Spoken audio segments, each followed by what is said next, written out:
Hello and welcome, loving ladies and gallant gentlemen, to Alverian Legends, the epic high fantasy channel where we together discuss all things wondrous and magical about the mystical world of Alveria. If you liked today's video, don't forget to check out the social media links listed down below for weekly updates to the characters and lore. Smash that like button. Consider subscribing if you want to become a legendary liege, lord, or lady of the timeless and shadowy realms. And most importantly of all, don't forget to enjoy the show. My name's Lore Master Sire. Please sit back and relax while we discuss today's topic. In this episode, we'll go over one of the most heartwarming love stories with horrible danger, cryptic mystery, and godly interventions from around Alveria. We'll start our uplifting journey with the age-old remarkable tale of the Pleasant Peasant, a heartwarming, wrenching ballad where legends and... forget it. You're smart and clever enough to understand. Let's not waste any more time and jump right into the video. After nearly 2 centuries of hard-fought and won prosperity, powerful alliances with rising influential figures ensured by Release the Dragon's sons and daughters, the denizens of the green fields would know the frenzied fury of battle reborn upon the fiery winds of fate once more. Possessing some of the finest warriors and knights to ever exist, donning hardened steel armor and prized weaponry wrought from the great forge of Asinia, the warriors of the Lordrian lowlands went out to conquer their rivals with boisterous spirits and boasting of their quick victories. However, near the beginning of the legendary founding of Lordfall, the brutal, barbaric, and bloody campaign into the Fabled Riverlands, led by one of their 2 legendary kings, King Lothar Fordragon, proved to be beyond the cost of life ever expected, and the newly founded kingdom and her people would pay dearly for it. Though the Riverlands were seen as an easy prize, with at first little found resistance from their tribal communities, composed of shaman chieftains and half-clothed armies of savages, the further the Lordridian armies neared the festering heart of the region, the true terror of its people arose with animalistic fury. For every prideful conquered village upon the Riverlands' outskirts, once filled with the courageous young men and women of the crown, their cries of victory became little more than blood-drenched screams shortly after, with the animalistic fury of the Ananaroxtans tearing through the disciplined soldiers like frenzied wolves upon the frightened flock. Unbeknownst to the furious warrior king, thoughtlessly throwing himself and knights upon the blood-drenched battlefields, the Ananaroxtans wielded something far more powerful than any mere blade, and it would soon prove to be his downfall. Sitting idly by in their ashen capital, safely away from the agonizing campaign hundreds of miles away, Lothar the younger, frailer, but far more cunning twin brother, Lothar tirelessly worked upon the source of the Ananaroxtans' mysterious powers. But to no avail. Unknown to all, the thought and possible task of uncovering their terrible foe's source of power would send ripples through both time and space, leaving both their people and the Fordragon line to be forever changed. Ravenously consumed by the notion their people's salvation lay somewhere within the countless mystically written tomes scattered throughout the royal library, days turned to weeks while lost in the maddening pursuit of ancient terrifying myths, harrowing legends, and cursed fables from across the lands. Delving deeper into primordial relics and early texts from an unknown bygone era, secrets long sealed away and hidden to their peoples revealed itself to him. However, none were worthy of saving the war or people. Some legends speak of his tireless dedication born purely out of unwillingness to see kin and kingdom diminish among an already cruel and cold world, while others, depraved rumors, stress upon the darker side of their relentless pursuits, of a blasphemous obsession concocted out of jealousy and bitterness toward the gods, and prophesies to bring about an age of darkness. After nearly 3 years of countless failures to imitate the godlike powers born to every folk of the Riverlands, an epiphany occurred to the ambitious, quick-witted, but naive young scholar. Perhaps the magics didn't solely belong to those people alone. Perhaps the magical essence, or others, might be found in harness from elsewhere. Some are far more barbaric. Some are farther north. In the following summer, pushed by the infatuating premise, Lothane led a small expeditionary force into the uncharted savage lands of ancient Asinia against the wishes of his elder brother and without the support of the capital. None with a care to life and limb would risk the fate of the kingdom on some madman's theory. Even if, despite the madman being one of the kings of the realm. And so, King Lothane and barely a dozen brave warriors and scholars followed the man to the great and terrible unknown. Weeks of terrifying creatures wielding horrors beyond imagining, agonizing, harrowing climbs across sun-bleached grasslands, and camping underneath the breathtaking canvas of heavenly stars, followed the young, aspiring mage and his gathering. Some fell victim to the ravenous beasts, their memories held dearly to the survivors. Others retreated into the wildernesses out of crippling, veiled trepidation. But for those who steeled themselves against fear's crippling grasp and stayed by their fearless leader, their deeds would pave the way for their entire people's future.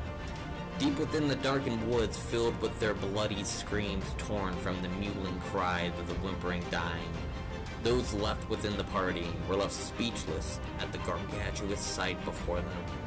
As far as they could see, enchanted groves filled with mythical, kind-hearted creatures, whispering wilds whose each and every welcoming valley and stream sang with the beauty of life, and wandering wonders emanating serenity and peace while staring into their very souls. Thoughtless at the preposterous sight after having nearly lost their lives after frightening odds along the way, Lothane, driven by purpose, broke free first from the enchantment to greet their conscious hosts with the remainder of their people's salvation hanging upon his each and every word. The highest among them lived as if starving peasants during the worst of times, while wearing strips of white linen cloths around their waists and chests, but practicing some of the greatest miracles any of them had ever seen.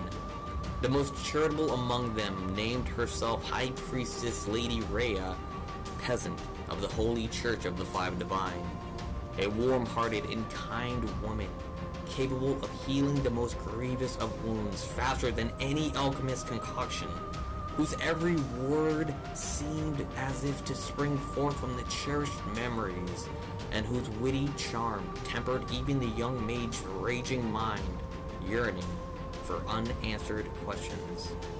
What followed isn't well documented. By the loathsome lore master, supposedly more distraught by the native's beauty than to complete the job put on his world for. Some believe a battle of wills between the two broke out, leaving Lothane the triumphant winner, while others' tales say an overwhelming love enraptured the two leaders of the people.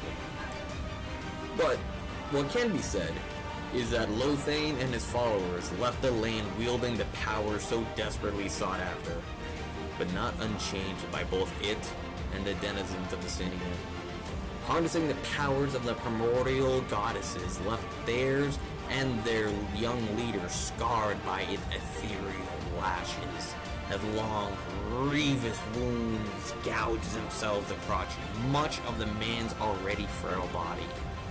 But within the blistering pain, a strength unknown to any Lordridian before coursed through his scorching veins. Surviving such an ordeal left Lothane not only changed in body alone. Despite having freed himself from the land's enchanting beauty, the soothing elegance of the High Priestess Lady Rhea left him refusing anything else but her loving affection. Seizing both the opportune moment for a blossoming alliance, taking the fight back to the Riverlands while bringing the wrath of the four dragons down upon them, and also the hand of the High Priestess Rhea, Lothane would leave the mythical highlands with raising hopes, but an ever-growing doubt. Never before had any Lordridian taken the hand of any kind save for their own, and winning over the distrustful people would be a feat upon its own right. In addition to the already problematic marriage, which was sure to bring discord among the people, and whose fruit would never blossom, for both lovers were born barren, the uncertainty of his brother would surely be punishing. Little known to any within the group, however, and unperceived by both the young mage and the priestess, their hopes and dreams had already been planted in the revitalized and fertile soil born between the shared love of their peoples. For when the heroic expedition returned, an heir was soon born to the four-dragon line, forever solidifying the new powerful alliance and discouraging any discontent. A hallowed union between the Ashen Order of Knights born of the Lordrian lowlands and the revered priestesses of hallowed Asinia that shook the very foundations of Alveria herself and permanently tipped the wavering balance of might forever in the hands of the Lordridians. With the birth of the kingdom's first heir, regardless of its foreign origins, the miraculous child was seen as a blessing from the almighty gods themselves, and a divine sign of providence in their works, marked with the ancestral divine birthmarks of every natural-born Asinian, and fury-born of every Lordridian. The young prince became a symbol of hope among the downtrodden peoples, as well as the inspiring love shared between King Lothane and Queen Rhea. From this loving legend, the tenuous and uncertain union between the Lordrian lowlands and Asinia can be rooted in, as well as how love eventually overwhelmed Anaroxtan magics to conquer the Fabled Riverlands, and the divine origins of Vorin Fourdragon, the Great, leader of both Lordridians and Asinians. From this, countless souls have dredged up long-forgotten courage, bravery, and fearlessness in the pursuits of love. Cold, lifeless coals of heartbreak mitted within the new fiery hopes reborn upon the hollowed vows of faithful lovers, and to light a fierce spark within every new blossoming love. I hope you all enjoyed the video talking about the heartwarming lore behind the love story of the pleasant peasant. When facing the most dire of odds, sometimes love is actually the answer, and some things you just can't learn in any book. Be sure to watch the next video featuring the Luminous Lady Kalia of Feartree Harbor. Listen to some other videos like the mystifyingly and wondrous world of Alveria, or take a journey through the green fields yourself with regions of Lordfall. But if you're looking for something quicker, be sure to check out the short lore videos on the channel. I hope you all have an amazing day, night, whatever time it is you're watching this video. Thanks for joining in the discussion today talking about the fantastic world of Alveria. You have all been amazing, truly and honestly. I've been your honored host, Lore Master Sire. If you liked today's video and want to become a legendary liege lord yourself, don't forget to like, subscribe, and share the video. Every little bit is appreciated. If you'd like to follow the social media, their links will be available in the description below. Please join me in the next video where we speak further about this rich and amazing fantasy world, its intriguing lore, and so much more.